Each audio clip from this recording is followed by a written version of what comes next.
Boa noite, e aí, tudo bem? Mais uma vez estou aqui para compartilhar com vocês uma palavra da parte de Deus, tá bem? Hoje nós vamos estar conversando um pouco, fazendo um breve estudo a respeito do profeta Jonas. Nós encontramos a história de Jonas lá no Antigo Testamento, ele é considerado um dos profetas menores. E só para situar, né, para nós recordarmos a respeito da história do profeta Jonas, eu sei que é do conhecimento de todos, né? Jonas é aquele rapaz que foi engolido por um grande peixe. Muitos dizem ser uma baleia, mas a palavra não fala isso, fala que foi um peixe grande que veio e engoliu Jonas por ordenança da parte de Deus, né? Mas só para situar, né, aquele ou aquela que porventura venha a assistir a esse vídeo, nós estamos falando de um homem que foi chamado por Deus para levar uma palavra de arrependimento até a cidade de Nínive, tá? E Jonas, particularmente, não gostava do povo da cidade de Nínive e ele se recusou a fazer aquilo que Deus estava mandando ele fazer. Então Jonas, ao invés de pegar uma embarcação e ir até a cidade de Nínive, levar a mensagem de arrependimento que Deus havia dado a Jonas para aquele povo, Jonas fez o sentido contrário, pegou uma embarcação fugindo para a cidade de Tarsis, tá certo? E aí, isso nós vemos, essa parte, no capítulo 1 do livro de Jonas, tá? É interessante, só fazendo assim uma breve observação de um detalhe aqui no capítulo 1, que é interessante que Deus chama Jonas, né, dizendo dispõe-te, ou seja, ele fala dispõe-te e vai, ou seja, Deus está em busca, à procura de pessoas dispostas e disponíveis para ir, para cumprir aquilo que Deus determina que ela faça. Só que Jonas, tá? Ao meu ver, ele foi muito corajoso, porque ele, ao invés de ir fazer o que Deus estava mandando ele fazer, ele fez o contrário. Ele desobedeceu a Deus, indo para o lado contrário, achando Jonas que poderia fugir da presença do Deus vivo. Abra aqui um parênteses, porque no Salmo 139, o salmista nos diz que nós não temos para onde fugir da presença do Deus vivo. Se nós formos ao inferno, Deus está lá.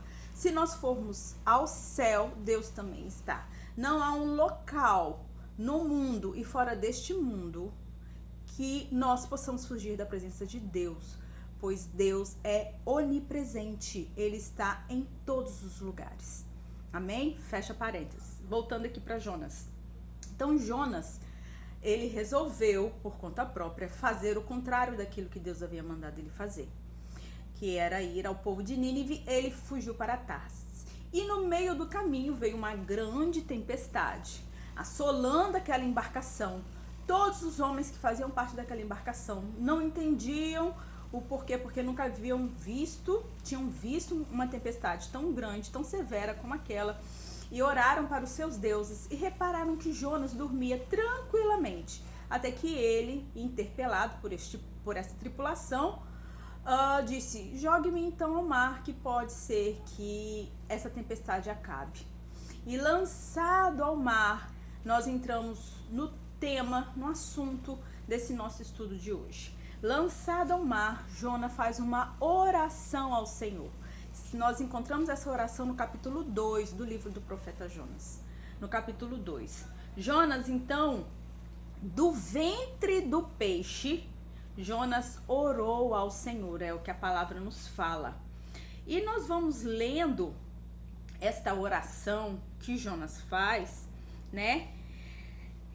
E é interessante que numa primeira leitura, assim, que você faz, assim, a primeira leitura, você lê a oração de Jonas e te passa o entendimento de que Jonas estava orando, né, pedindo ao Senhor né? Porque ele estava ali no meio daquela situação completamente difícil, adversa, contrária, né? Ao ser lançado no mar.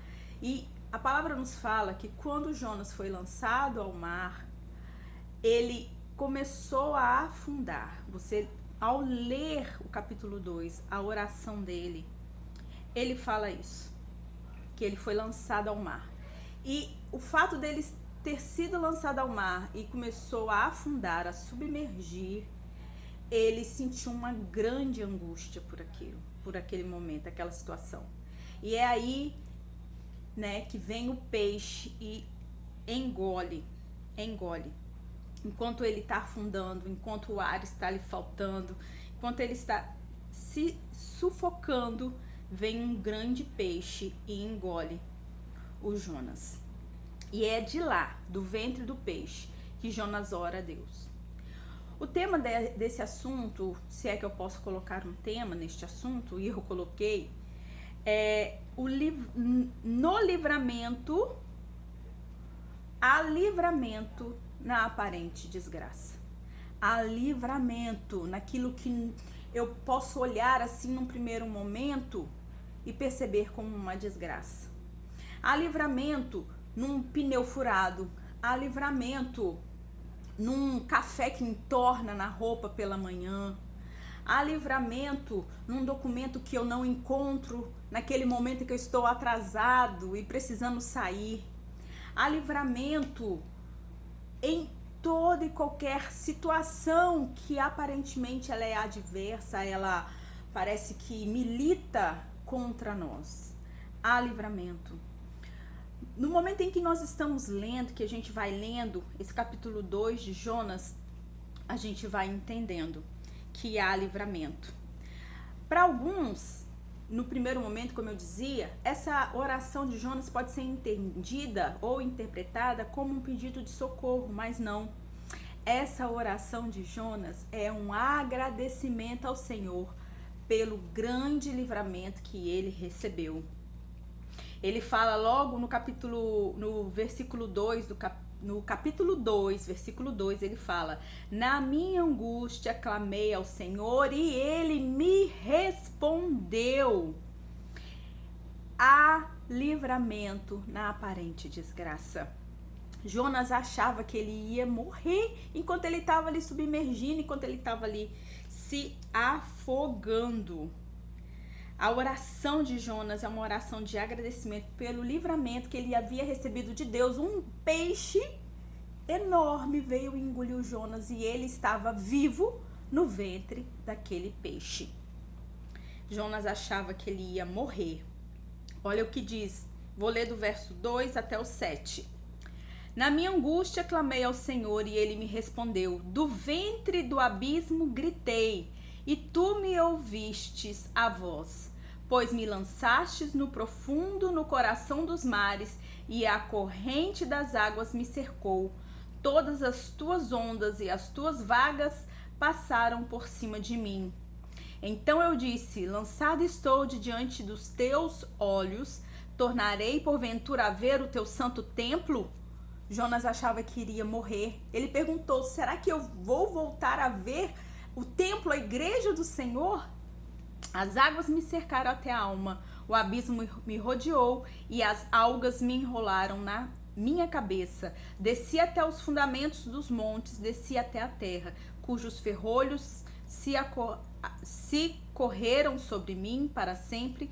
Contudo, fizeste subir da sepultura a minha vida.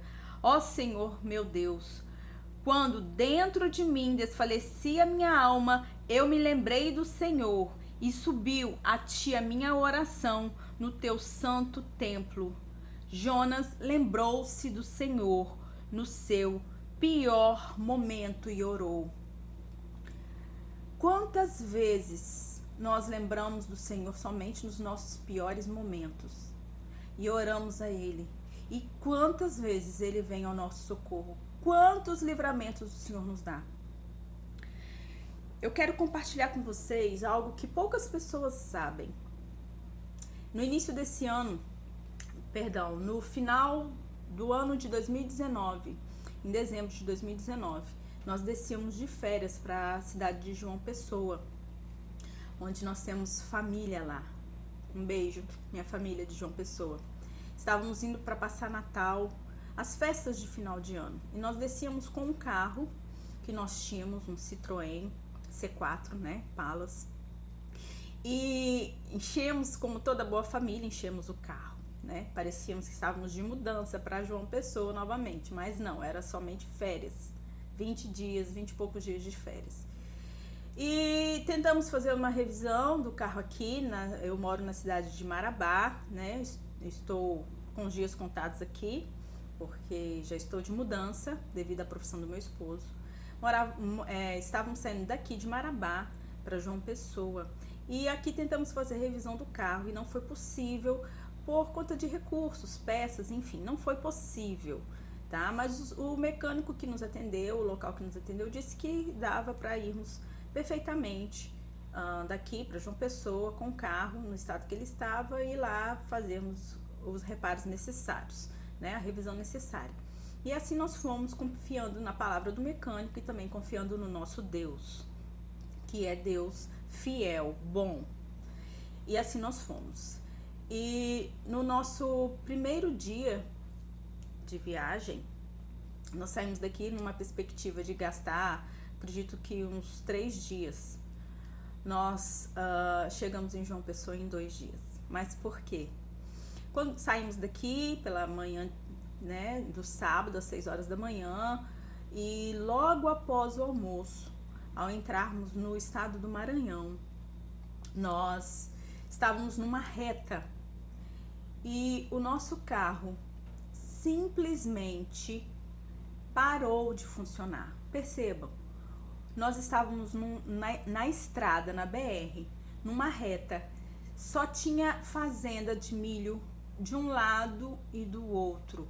O posto mais próximo já havíamos passado há muitos quilômetros. E a cidade mais próxima ainda faltava 40 quilômetros para nos aproximarmos dela, para chegarmos nela. E o local onde o carro parou não tinha acostamento. E nós estávamos ali, naquele lugar, em plena 4 horas da tarde de sábado. O carro simplesmente parou. E naquele momento não tinha acostamento. Eu desci do carro, falei com a minha família, desçam todos, porque carretas subiam e desciam, havia carretas que já estavam na nossa frente e carretas que passavam por nós, né?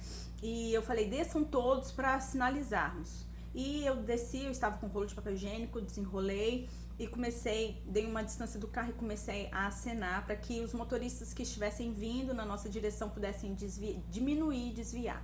E assim nós fizemos. Algumas pessoas pararam para nos ajudar, para nos socorrer, mas nós não tínhamos para onde ir, não tínhamos como tirar as nossas coisas do carro e passar para o carro dessas pessoas.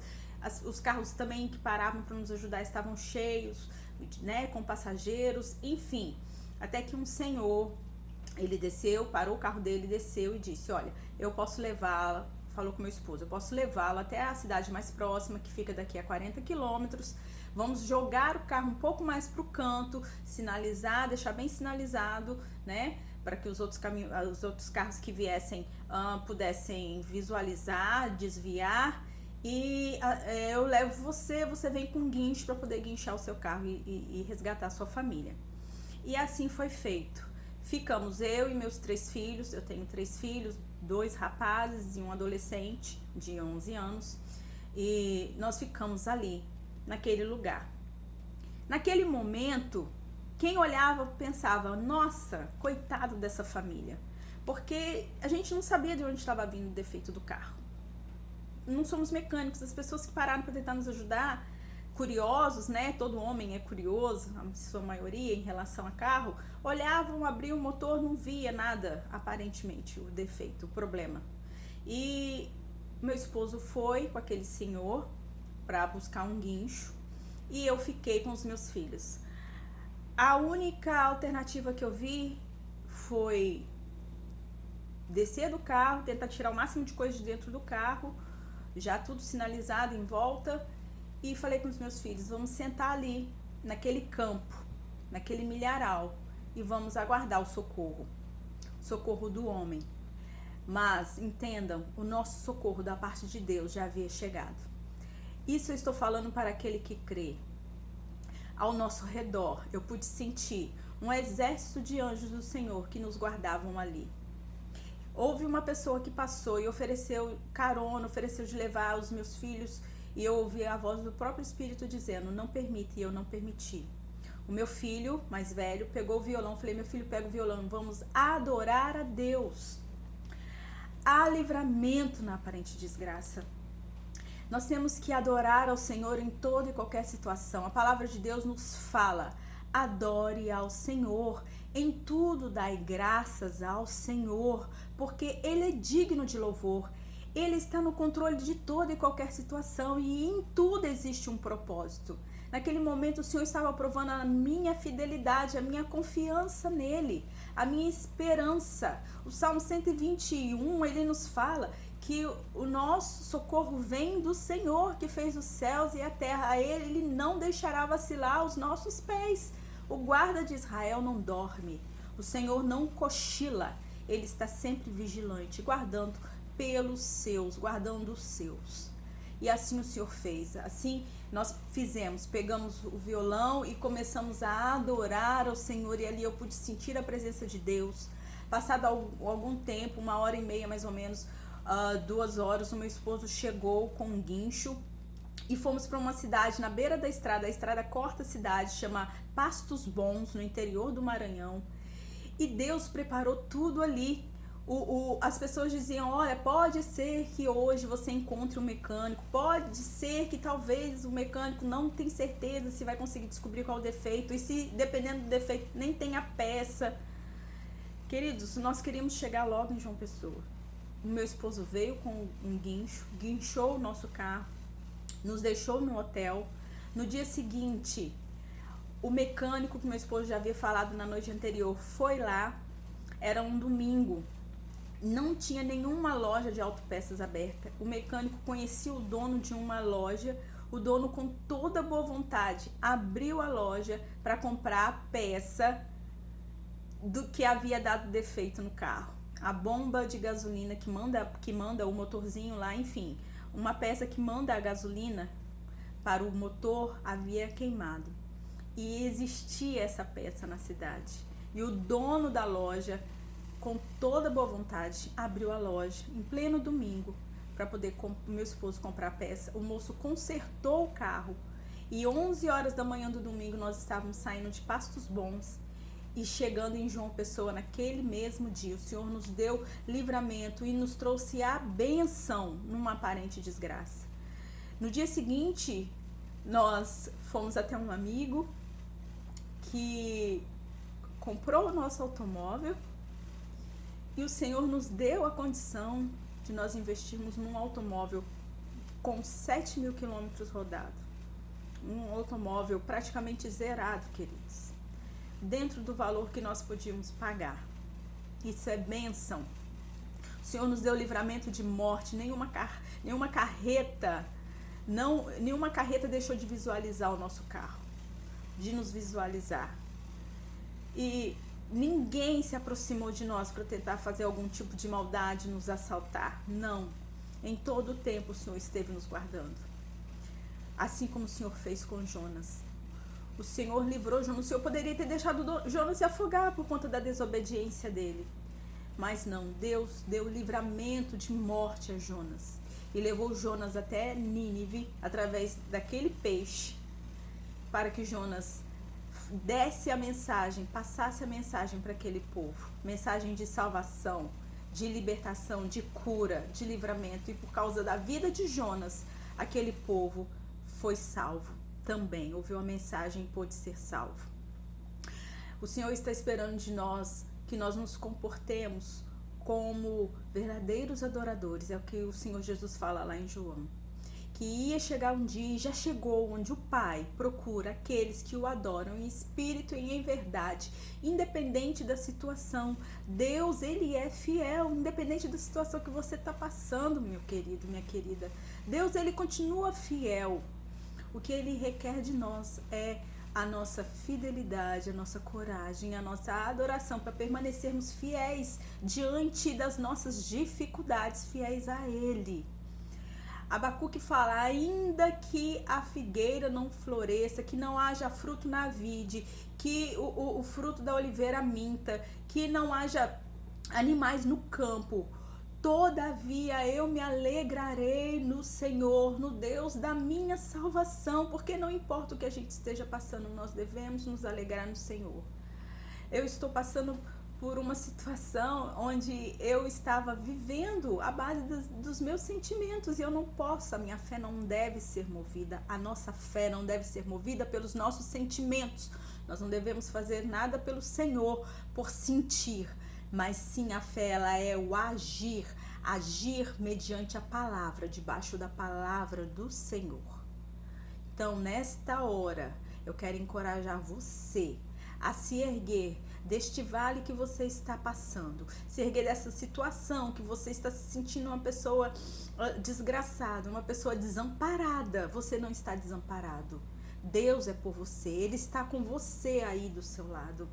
Ele está com você, tem visto as tuas lágrimas, tem visto o teu lamento, mas Ele está esperando uma palavra tua, assim como a mulher do fluxo de sangue. Ela agiu, ela ouviu falar de Jesus e ela foi por ela mesma, buscou forças de onde ela não tinha e tocou nas vestes de Jesus e ela foi curada. E tamanha foi a fé dela que Jesus perguntou quem havia tocado nele e tirado virtude dele. Ela tocou nem em Jesus, nem na pele dele, ela tocou nas roupas de Jesus e foi curada. E é o que o Senhor está esperando de mim e de você. Coragem para ir, para fazer, para agir, parar de andar por aquilo que nós estamos vendo ou sentindo e fazer aquilo que o Senhor espera que nós realmente façamos debaixo da palavra dele, que já foi liberada para nós através da morte de Jesus Cristo ali naquela cruz.